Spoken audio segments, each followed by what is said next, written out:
A Study in Scarlet by Arthur Conan Doyle. Chapter 2. The Science of Deduction. We met next day as he had arranged, and inspected the rooms at number 221B Baker Street, of which he had spoken at our meeting. They consisted of a couple of comfortable bedrooms and a single large airy sitting room, cheerfully furnished and illuminated by two broad windows.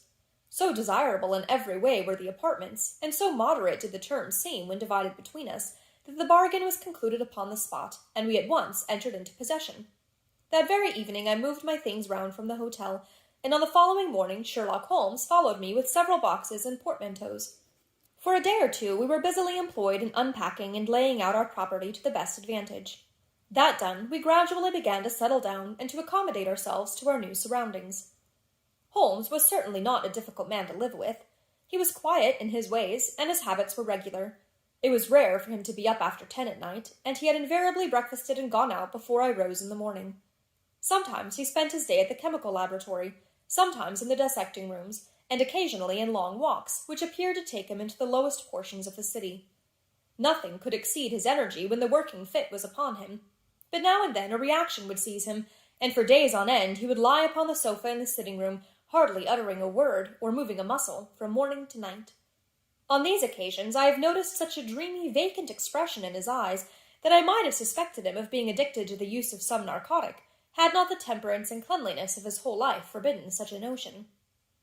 As the weeks went by, my interest in him and my curiosity as to his aims in life gradually deepened and increased. His very person and appearance were such as to strike the attention of the most casual observer. In height he was rather over 6 feet, and so excessively lean that he seemed to be considerably taller. His eyes were sharp and piercing, save during those intervals of torpor to which I have alluded, and his thin, hawk-like nose gave his whole expression an air of alertness and decision. His chin, too, had the prominence and squareness which mark the man of determination. His hands were invariably blotted with ink and stained with chemicals, yet he was possessed of extraordinary delicacy of touch, as I frequently had occasion to observe when I watched him manipulating his fragile philosophical instruments. The reader may set me down as a hopeless busybody when I confess how much this man stimulated my curiosity, and how often I endeavored to break through the reticence which he showed on all that concerned himself.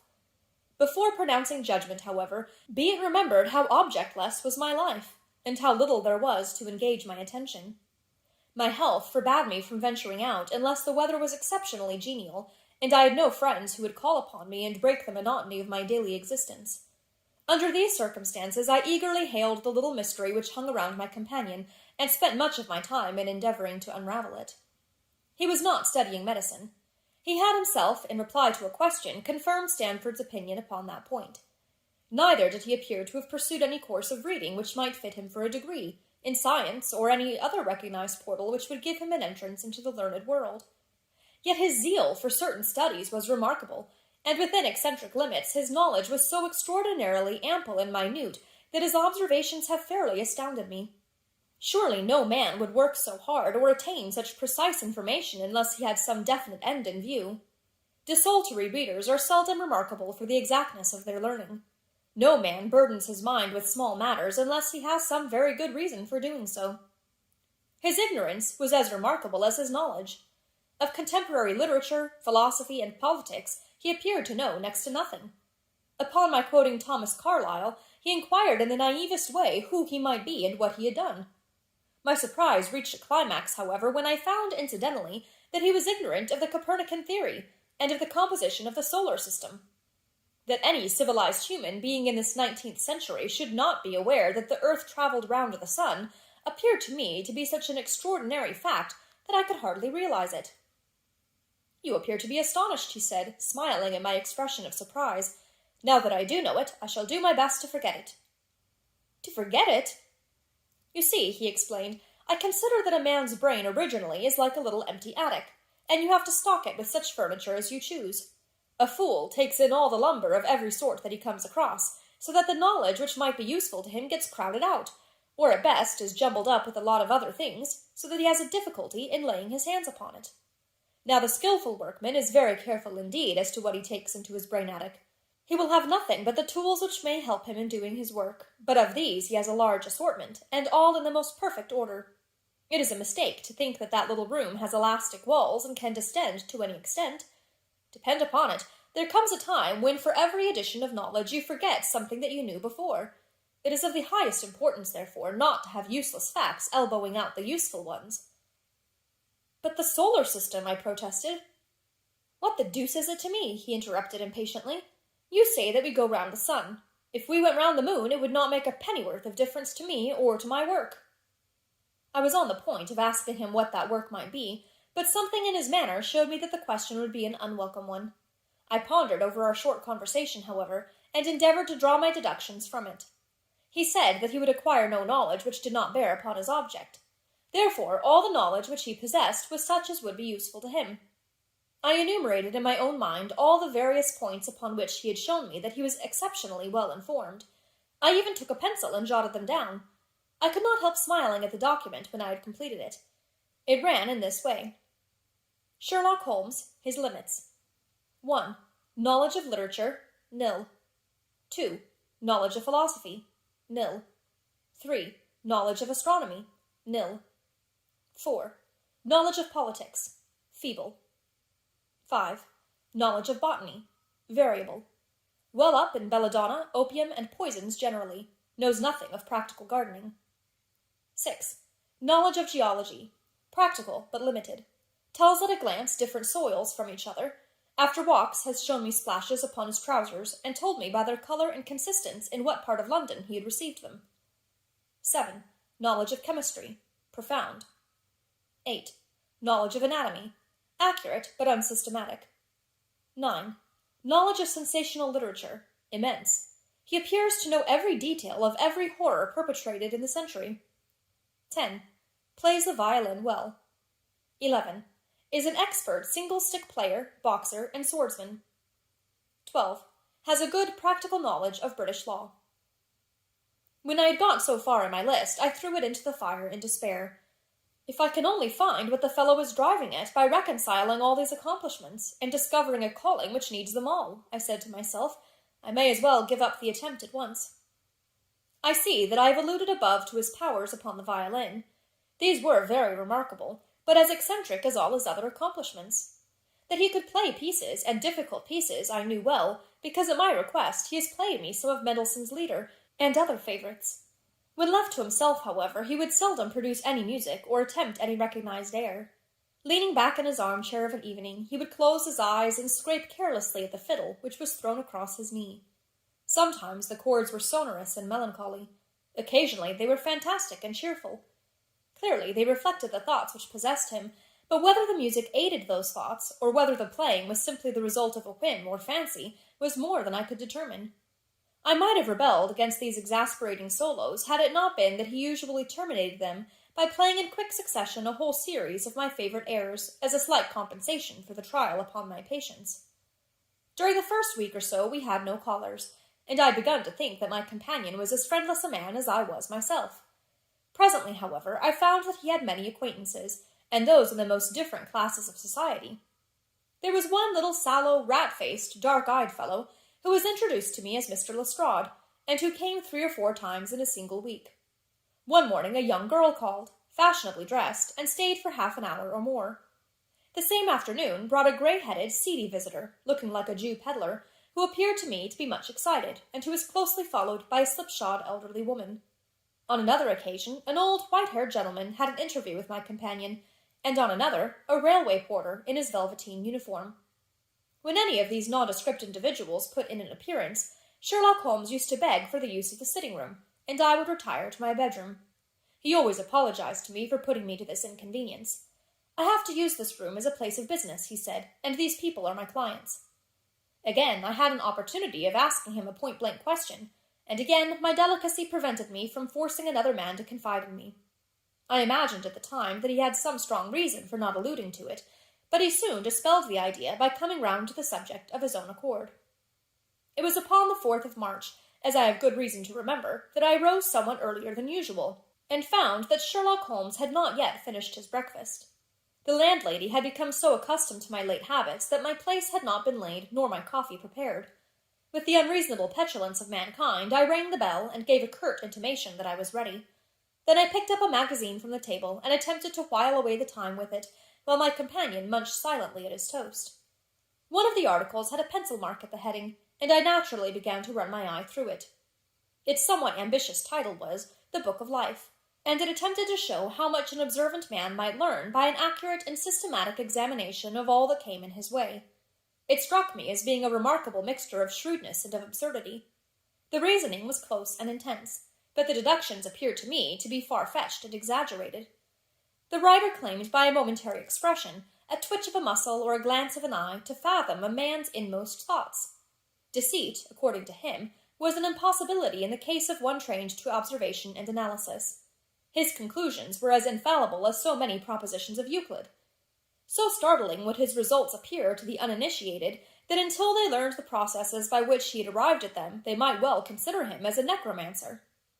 From a drop of water, said the writer, a logician could infer the possibility of an Atlantic or a Niagara without having seen or heard of one or the other.